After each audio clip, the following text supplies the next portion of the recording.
Oh, this is a great question. Another one from Instagram. Northern Brewing asks, how much does the temperature of your beer fluctuate while it's in fermenter, and how much is acceptable? I think that our glycol jackets turn on at plus or minus or plus 1 degree. And so if I have my tank set at 68, when it hits 69, the glycol jackets click back on and take it down to 68.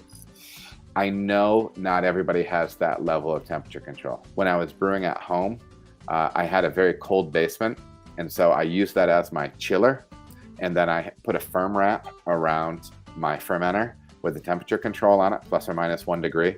And so I was consistently heating the beer with the firm wrap because the cold basement was always pulling temperature down. It worked perfect. It was really an ideal setup. So yeah, for shout out to all those people that live in Northern Michigan that have a basement. You have a leg up. If you don't have a situation like that, here's the deal. If you put your fermenter in a room that is 68 degrees and you're like, oh dude, we're gonna be good to go, that fermenter can build anywhere from 10 to 15, sometimes even more degrees inside with the heat and vigor of fermentation. I would like to, and what I did before I was using the firm wrap and the basement approach, I would submerge, not submerge, but up to the level of the beer line. I would put my fermenter in one of those big round tubs from Home Depot with the rope handles. And I would put room temperature water in that, and then I would put my fermenter in it. The idea being that in order to drive the temperature up in the fermenter, I was using glass at the time, which is actually a pretty good conductor of heat. It would also have to buffer that additional liquid around it.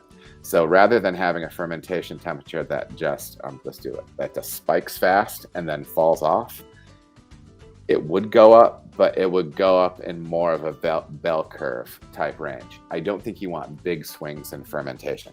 Try to be as tight as you can with it. But yeah, I would rather see you bell curving that with kind of buffering it with something around it, with having water around it potentially, or any other thing that you can do.